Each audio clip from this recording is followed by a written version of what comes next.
Hello everyone, and thank you for that introduction, Nicole. Congratulations to all residential care staff who are being recognised today for your service to the community through your commitment to improving the lives of children and young people.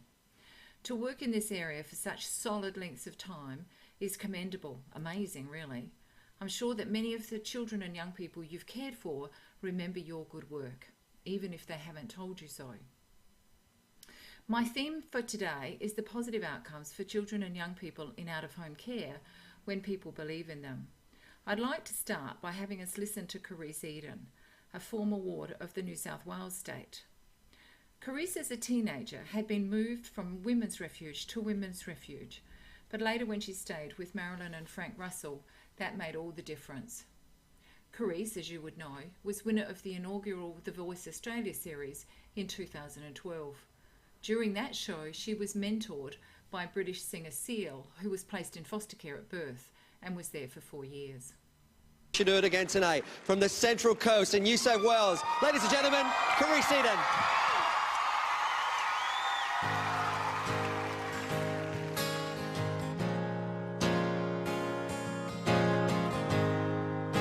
Standing in a line, wonder why you don't move, trying to get ahead, watching people break the rules.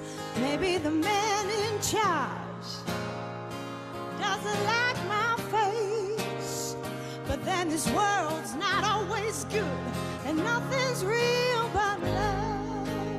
Nothing's real but love. No house, no car, no job can be the love. They watch us overmount as we joke around like fools. See who can do the worst. Watch what I can do. Then the door gets slammed right in my face. And I guess this world's not always good, and nothing's real but love. Nothing's real but love. No house, no car, no job can be the love. La la la la la la la la. Ooh, I put it all away, holding it back for a rainy day. But what if that day don't come? I need a love.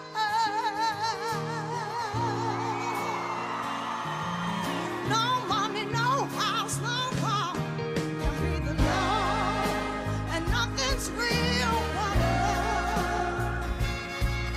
No money, no house, no car is like love.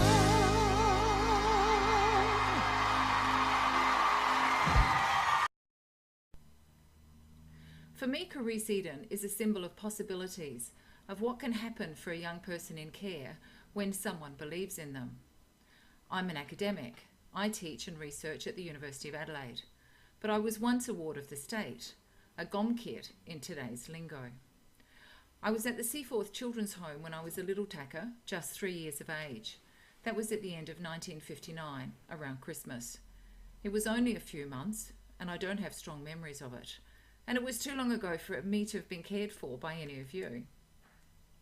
My earliest clear memories are of the day in February 1960 when I went to live with my foster parents where I stayed for 15 years. Immediately I left there, I went in search of birth family. I'd grown up with one sister, but there'd been 6 of us kids. I found extended family, a couple of uncles and a cousin. 16 years later I had another go and turned up my eldest sister and 3 brothers. During the search for my family, I also collected my file from the Enfield office of the Department for Family and Community Services. Around the time they changed from being the Department for Community Welfare. And of course, there have been about 3 more name changes since then, haven't there? Some of you have been there for all of them. I've been working for the IBM Corporation for 10 years in 1990 and had worked my way up into management. On this day, I fronted up to the Enfield office in my pinstripe suit, and God, how I loved my pinstripe suits and padded shoulders back then. And I had a stylish blonde, bottle blonde haircut too. I'm going back to blonde now, as you can see, platinum blonde. And the woman, that's all I can remember about the person, it was a woman, who handed me my files, said, "Well, you certainly turned out better than our kids usually do." I remember feeling a bit chuffed about that at the time, but the more I thought about it, the more I didn't like that comment. Yes, it was a compliment to me, but it also felt like a slap in the face to all the other kids who'd been in state care, and there have been thousands of us. If she'd seen me 10 years previously, she wouldn't have been impressed. Then I embodied many signs of oppression. I hated myself. I hung my head low as I walked along. I was frequently depressed, extremely shy, and I would withdraw from people because I dreaded being exposed as a foster kid. I also bit my nails until they bled. My memories of foster care are laced with hunger for love, food, warmth, and intellectual stimulation. Within a very short period of time after I left home and finally began eating as many biscuits as I damn well pleased, I quickly put on weight. The point of telling this story, though, is not to bang on about myself, but to talk about what happens, about the positive outcomes that can occur when child protection workers and others believe in children and young people in care. As Andrew Harvey at La Trobe University says, it's the omnipresent soft bigotry of low expectations that's a significant reason for why so few care leavers go on to university. Because of this bigotry of not expecting much, people often don't expect kids in care to aim very high, don't teach them that they can go to university, have careers, do well. I call it classism and racism. You can't tell where someone will end up from where they start out, but everyone needs at least one person to believe in them, to care enough about them to do what's important for that young person. It's likely that one person has been you, and it may well be you again in the future. I was fortunate enough to have a number of people. There was my netball coach who worked as a cop and located photos, which were mugshots, of my birth parents and brother. Yikes. But that was huge for me because finally I knew something of where my looks came from. When I was 18, I had a boss, Jeff, who cared enough to offer his family home when I needed to get out of my foster home. And he and his wife Sue cared enough to gently kick me out too, 6 weeks later, and help me find my own place to live. And my husband, I've been married for 26 years, never entertained a single doubt that I could go back to university and finish my studies. At least, not to me. In Jim Tully's case, it was his sister Virginia who believed he could be a writer. She had complete faith in him. Jim had been in an orphanage for 6 years from the age of 5. The nuns taught him to read and developed in him a love of stories, and when his formal education ended, at age 11, he became an autodidact, hanging out in libraries reading all the greats. He was later mentored by Henry Mencken, an influential American writer who published some of Tully's stories in magazines he edited.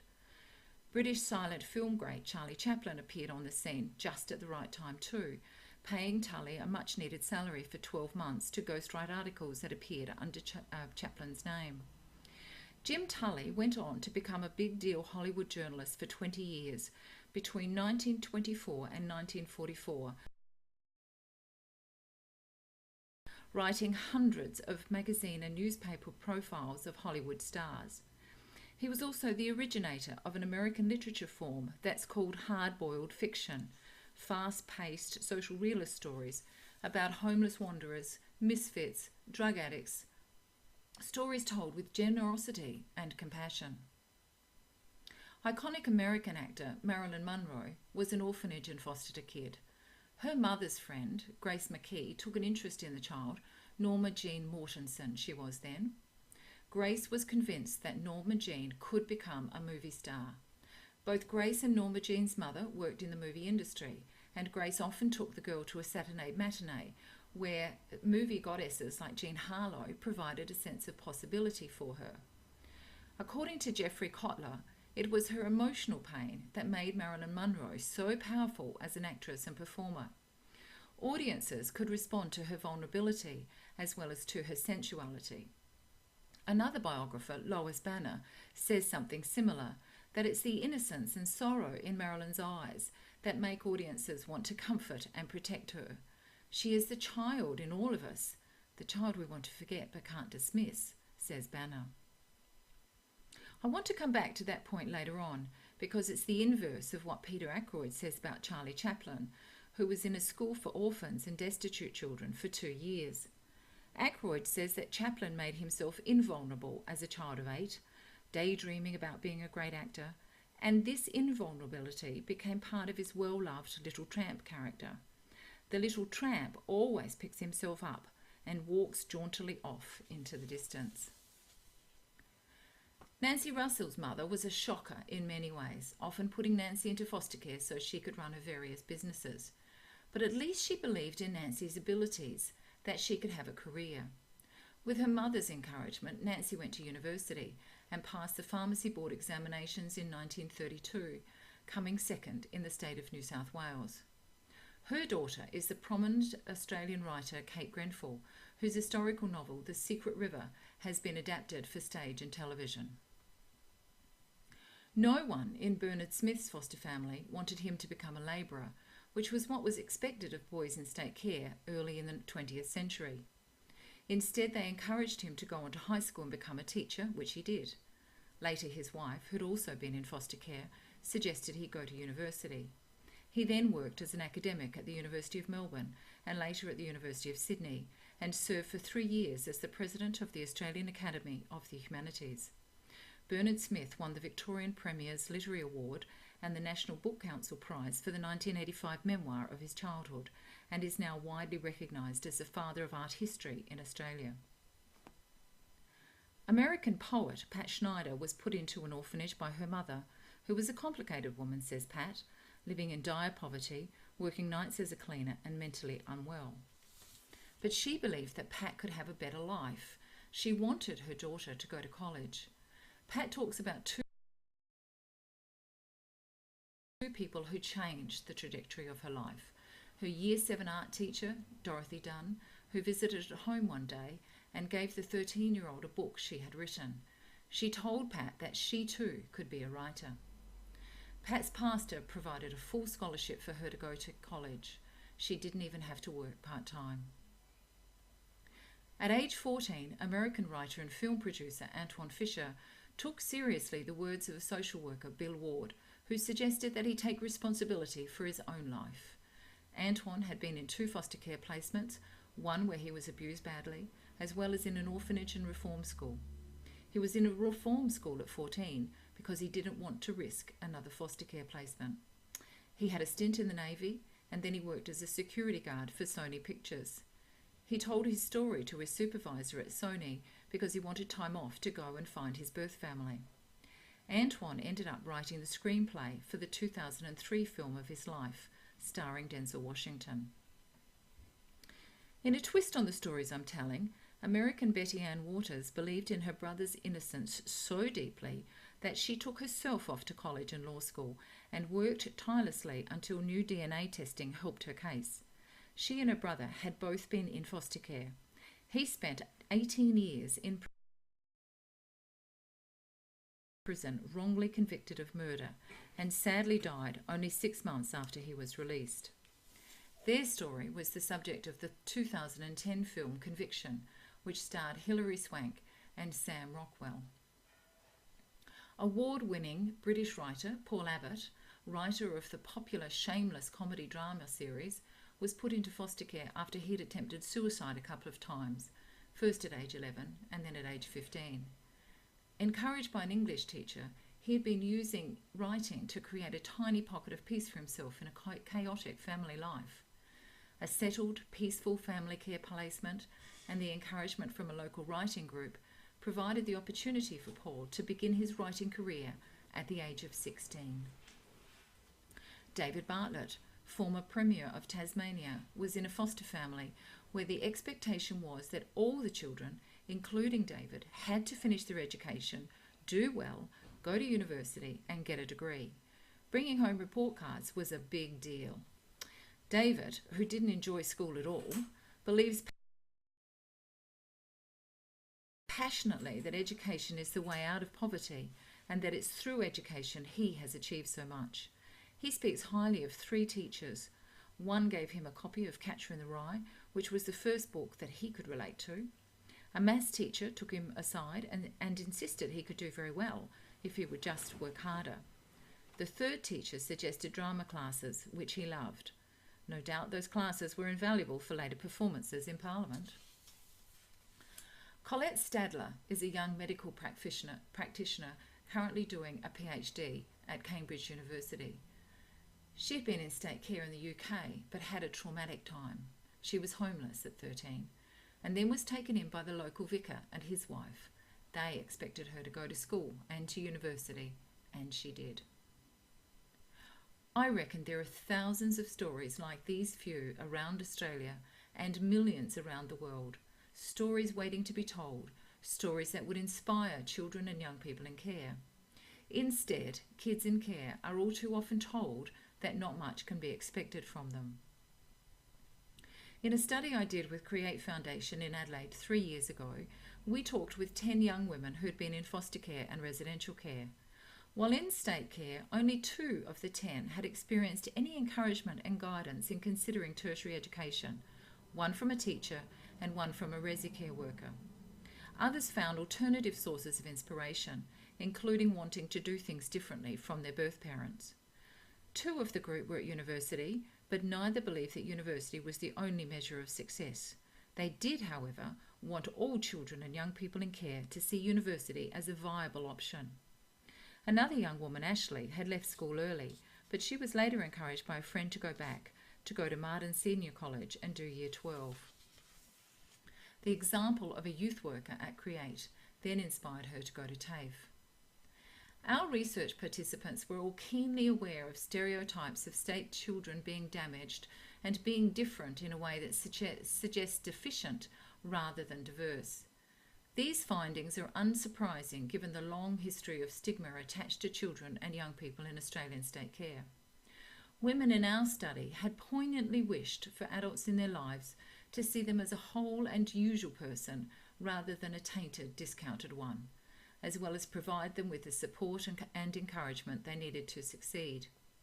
All felt, in different ways, however, that the stigma of being in care had impacted their education. They were often told they would not go anywhere. Most teachers either anticipated or enabled their failure by accepting or excusing incomplete tasks and assignments. Carers and caseworkers were often disinterested. Some were bullied by other students. They often felt isolated and alone, and some were in conflict about whether or not to come out as having been in care. We can do better than this. We need to change our collective attitude towards kids in care and see them as superheroes rather than as super duds. Lem Sissay, acclaimed Ethiopian British poet, Chancellor of the University of Manchester and former foster kid and children's home kid, has done a brilliant series for the BBC on the many superheroes and fictional characters who have been orphans, children's home and foster kids, and he contrasts their heroic status with the actual experiences of kids in care. Similar work and similar conclusions have been drawn quite independently by Dennis Lousakis, former foster kid and academic at Salisbury University in Maryland in the States. Kids in care are too often treated like super duds, not superheroes. Let's do better than diminish and disregard the agency, dignity and future of children and young people. Let's build them up instead. Some children and young people have been badly hurt, and it will take some time for them to trust themselves and others. Some will reveal their sadness through their eyes, like Marilyn Monroe, or through their behaviour, such as withdrawing or acting out. Others will pretend they're not hurt. They'll make themselves invulnerable, like Chaplin's little tramp. Some will take longer than others to find their way, but that's no reason to lose faith. Surely the greatest gift we can give anyone is to believe in them. Pat Schneider says that changing one person changes the world. Now in her 80s, she sees herself as living proof that a single person acting just once and never knowing the result can change the world. I do too. You can't tell where someone will end up from where they start out, but everyone needs at least one person to believe in them, to care enough about them to do what's important for that young person. It's likely that one person has been you, and it may well be you again in the future. If everyone who works for the Department of Child Protection decides that they will be at least one person who will make a real difference in the life of a child or young person in care, by encouraging them, believing in them, seeing beyond present difficulties into future possibilities, we can stop making life even more difficult for kids in care. We can stop wasting this resource. It's not too late. And on that note, let's finish by listening to former foster kid and singer-songwriter Archie Roach.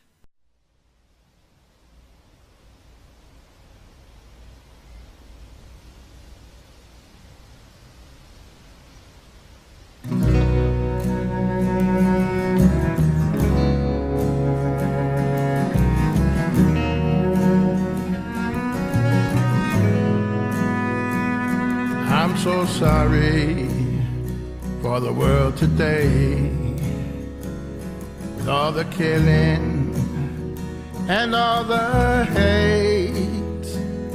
I get down on my knees and pray that it's not too late, that it's not too late for peace, and it's not too late for love, for all the children everywhere. I ask the old ones up above, won't you hear this prayer? It's not too late to turn it round. We gotta find some common ground. I know it's there, and it comes as no surprise. It's deep within our children's eyes. It's everywhere.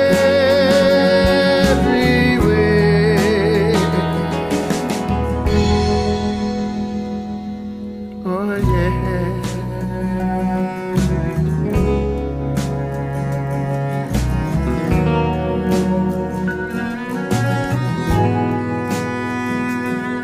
So comfort those who wake in fright, and to hold them in your arms. Tell them all it'll be alright. Keep them safe from harm. And we hope, as we all wait to see the snow white dove, for all the children everywhere. I ask the old ones up above, won't you hear this prayer? It's not too late to turn it round.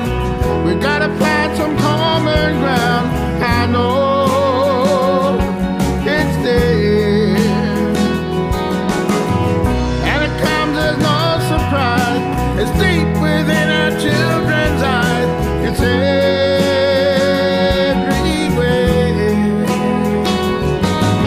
It's not too late for peace and love.